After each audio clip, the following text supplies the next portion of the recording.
Well, it's John Black, super chemist. You're talking about how 36% of the military can't, by law, is not allowed to go to war. Okay, that's how crazy everything is. Because they want to destroy everything. They want us to be weak. So when we go into World War III, nobody wins, everybody loses, except for them. They'll swoop into all the countries and all the governments and tell them how they're going to have a new monetary system and how they're going to everything's going to be utopia and we're going to be a diverse, just no countries, no borders. But yeah, I want you to think about this. I googled it. It's about 18%. It was like 17 point something percent. So I'm saying 18%. 18% for women in the military right now. And in the reserves, it's like 21% or something like that. I can't remember. Trans, now that's a little bit different. It's hard to kind of look it up because I guess because it's a medical thing that they have, rights to privacy, so they don't publicize with the stats. I don't know what it is. Why? But they're saying, I think most people are saying there's about 18 to 20% of the people in the military are trans. And that makes sense. You might say, well, that's impossible. Which I was saying too, right? In my head, as soon as I wrote this down, I was like, that's not possible. That's a lot of trans people, man. But then I looked up what it would be for a half of 1%. If half of 1% of the population was trans, that would be 1.6 million people. Okay, actually over that. So now think about this. There's 10 times as many people now today that are trans that aren't trans. They just think they are. You know what I mean? They're autistic or whatever. You know what I mean? And they were a tomboy, or whatever. So you got another 16 million there plus the 1.6 million. That's about 18 million trans people, or people that think that they're trans in this country. And if you tell them, you know how much, the blockers and the hormones and the tits and the ass and the bottom surgery and feminine face surgery and all this kind of stuff like that. You're talking about a lot. You're talking about hundreds of thousands of dollars, man. And all they have to do now to get those hundreds of thousands of dollars is take a job for 4 years in the military. That's all they have to do. Just take a job. So obviously, how many people do you think out of 16 million people? If you got 16 million people that want $100,000 worth of medical stuff done, and the only way they can get that is going to the military. I think a lot of them will go to the military. I can believe there's a lot of. You know what? Let me Google. Let's see here. Google. Let's see how many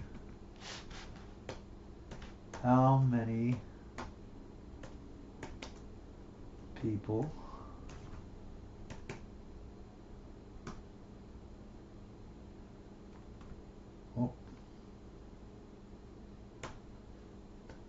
in the U.S. military.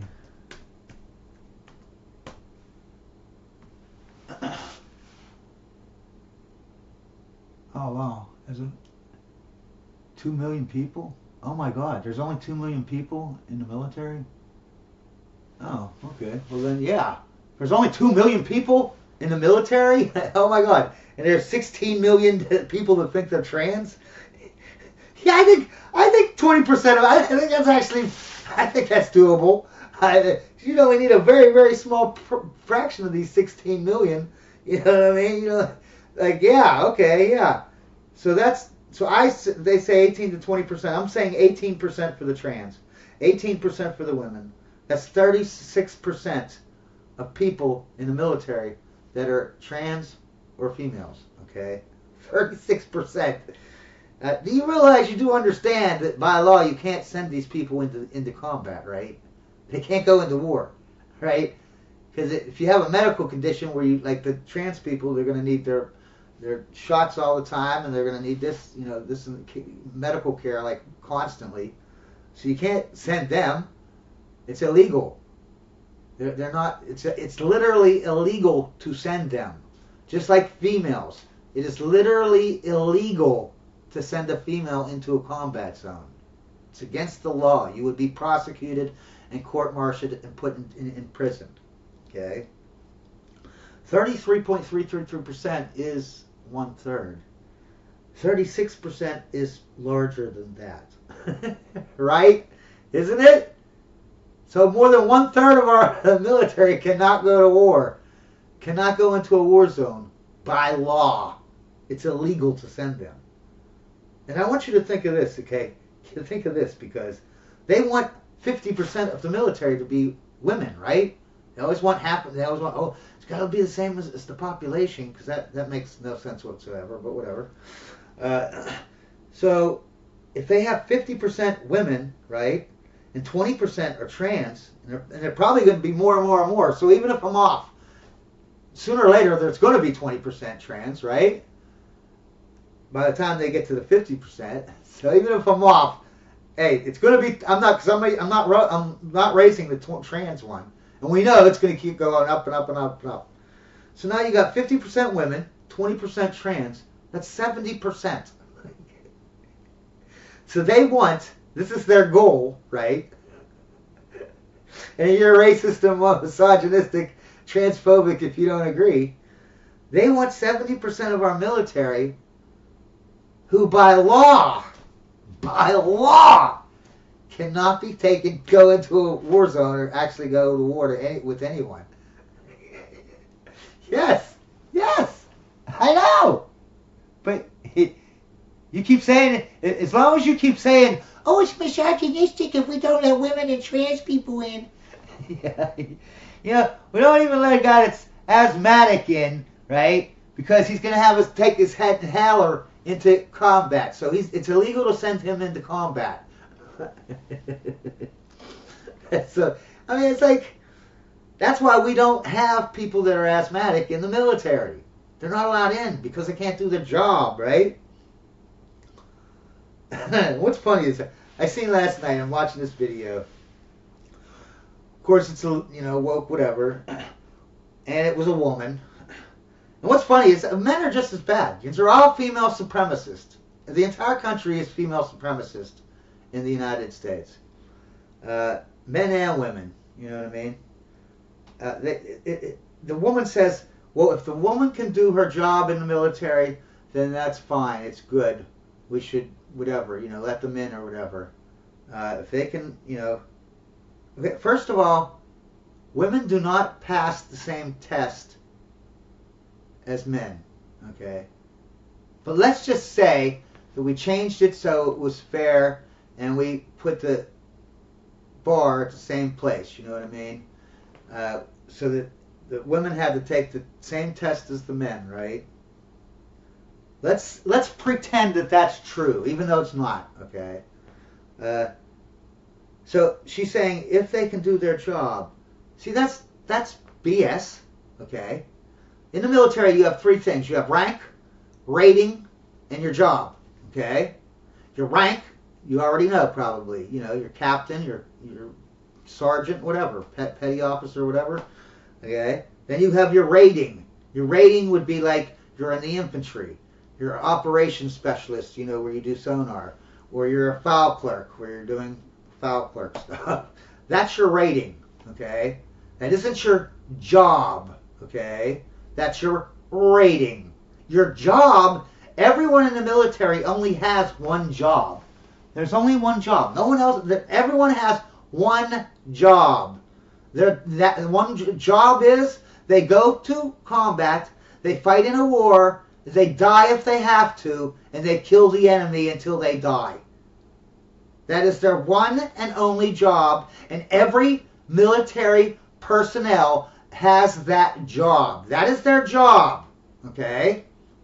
So, even if you are a woman and you pass all the tests for the, it'd be different if you were a cop or a fireman. Yeah, if you pass the same test as the men, then you should be able to be a cop or you should be a fireman.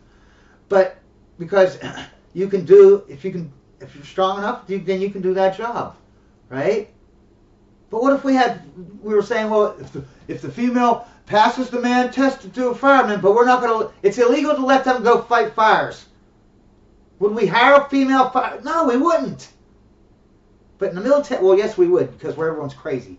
But in the military, right? Why would it makes zero sense that you would hire a woman in the military when your main job is to fight and kill and die in wars when it's illegal to send them into the war.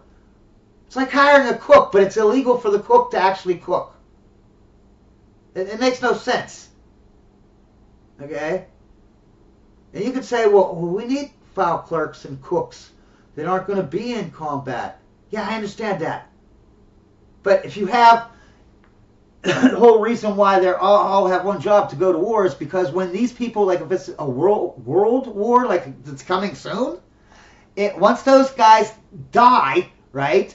Let's say you have 70% of your army can't go into war, or 38%. Once those men die that can go into war, then you can hurry up and throw the cooks in. You can throw in the file clerks. You know what I mean? When you're in a war zone, right? And then they take over this. You know, this is the enemy and this is us. The enemy comes over and takes over here, right? And so our people fall back, right? When they fall back, everybody, the file clerk, the nurses, the doctors, everybody at that point has to fight. Okay? They have to. Because you're going to die if you don't. You know what I mean? So they're put in a combat zone because they're forced into a combat zone by the enemy. You know what I mean? So what are you going to do? It's not illegal, right? The enemy doesn't care about legalities. As they fall back, and then what happens? Half of these people are women? My son has to die because 30% of the people in his company were women, and when they were falling back, they couldn't take the enemy because they all had men on their army, and the enemies had all men. Why does my son have to die just so because someone might call you a misogynist, someone might call you a sexist. Oh, so my son has to die, and you're a good person? No, you're a piece of shit. You have a vagina. Take the vagina off.